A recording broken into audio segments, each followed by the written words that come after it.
Thakachari Dice Killing Boda Singh, Nasiki Thoramasibu, formally when a Maya took a pin of people.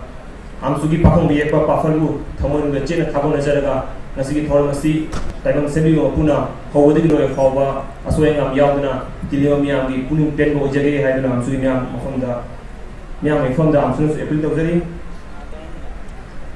Matanda Nasiki Thoramasigi, Sinjariba. Pampong Tinduna Leviba, Ocha, Kaidim Aman, Matam Chupada, Amsugi Karika Sukheraki, Haina, Yensingiriba, ex-president Olvitanatana, former advisor Suri, Umbiramba, Ocha, Saikun Kamnakanta, Ocha, Kumpun Kanchan, Roshan, Ocha Hudimapu, Awang Bathapra, Ikai Kunaba Uchabaga, Rinanatana Uchari. Aduga, Amsugi Hawaisu, Hakjansu, Oiba, Tongan Tonganda, School College Singdagi, Yamirakiba, Mahiriki Mabusu, Amsuna, Ikai Kunaba Uchabagalana, Taranga Uchari. Nasi, Sinjari Baturam Asi, Mahirina Puri, Nakuna, Isimi, Amshunangani, Ishingama Champan, Trani Pantaki Honda, Nasi Hawa, Amsuna, Lepalitana, Mahiru Kunai, Amadi, Manipuri Asidama, Chokta Banayana, Tabukia, Singi, Hirabasu, Equilani, Hosi, Matota, Equimiamna, or Kaltana Adu, Leva Shiva, National Simski, Uhin Adu, Nasiki, Lapo Olesan, Orag Belida, Nasiki Toram Asina, Adobawari, Ama, Sino Usin.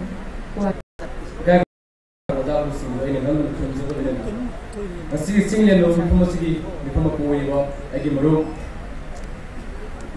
agi amo konsum karo hamba wena koi series guest ono chief guest ki khumma hambi ke wa SP Superintendent of Police Rakesh Hussain edu ma ke do thaba ole digi amsu matam kya digi nabi sembiduna amsu kai de soi dore haina jimdan la simri wa agi oja former advisor Amsu the second Kamlakanta Vena Amsu Kai take a kindness take the kind of kind of sweet dori high against Adun Layava Agi Oza Kaidem Amol Vena Tinviva Miam Sing Shingo Aina Nakuna Ampusu Aina Taram Utsari Nasi Thoramasi Nugo Uchelgi Wadi to Dopa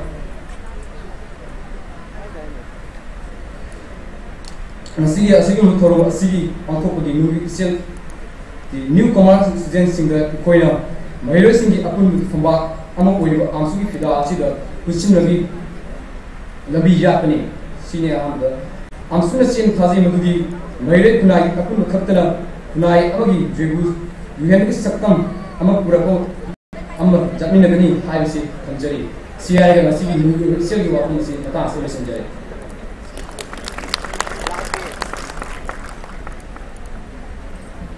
Thank you. And by sparing his valuable tight schedules, sir agreed to come here. Thank you very much, sir. Now I would like to call, I would like to request our volunteers to felicitate our Honorable SP sir.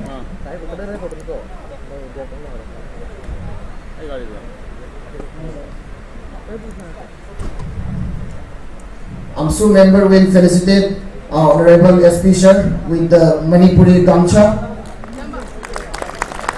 Thank you.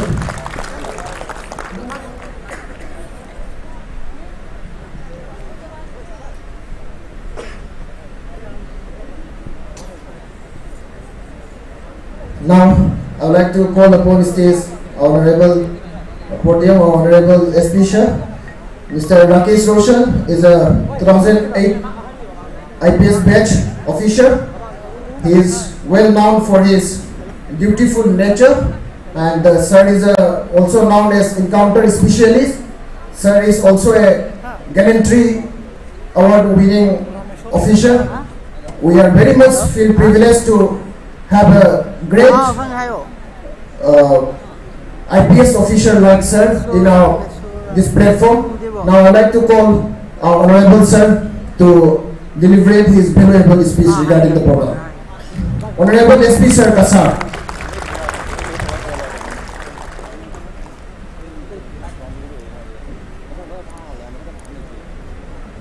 Freshers Meet 18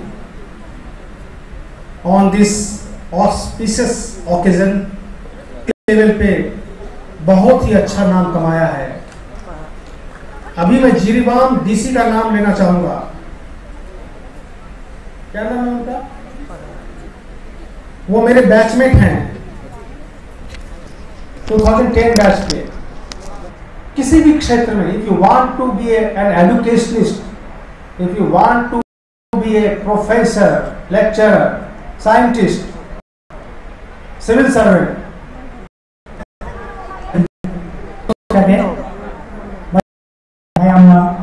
ngasi makhaga freshers meet haidna oirabra haiba kana mara khuding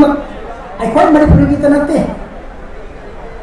laiba prithvi laiba me gurumukta chembasing manunda quality amani tang aikoi na masi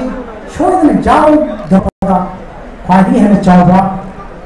baki mo oi habisina maram oina thamjaraga discipline haibase aikoi shoidna jaw bo hasi masih mangan dulu hana besi hadu pun semutan hamzan ami soba sia loya au soba ai hojiki laiba khatra kunai sing sida matraga chuna chuna ho nahan sida hajin bodi ai ko sia hojik aya mona sarkar ki thabak state government job masina aya am pamna ne kami eko khudlo virus tamisa mari khudlo chap sila narna hai besi ki wakal numma laibna masi wakal pulo punya aikoi hojik nasigi di freshers meeting se panjani mamatana aikoi yardi state government natraga central government ki thabak singsi wakalon siga doina narena aikoi da hojik matamgi matungna ahong bola pasigi aikoi hojik international thak phawda laiba aduga tonan ba nasabu masana thak pije nabi sintham amati entrepreneurship ki wakalon se khajitang basisha koi matamgi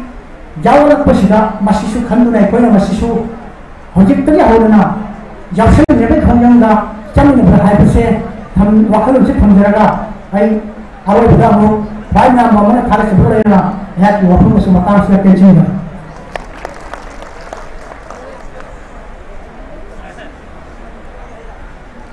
थागाचरी वजा दिन कुमार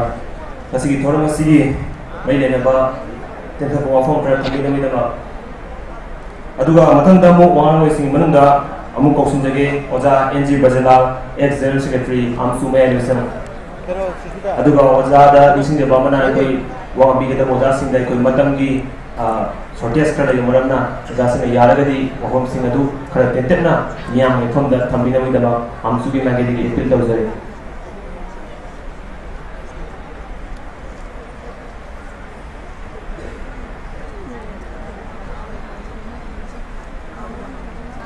ऐगी नुमसी जरबा छात्र छात्री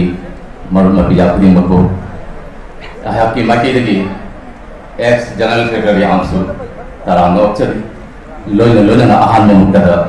नसी दाइस लेटिंग बिरिबा नसी मिफम नसी की president and guest of honour chief guest everybody खुदी मको आहाकी माके दगी वाम वेलकम मको लल्लामा ऐखोगी जाति की दमकता लेकिन ऐहाकी थाजबनी मरम मदुरा मफोइबो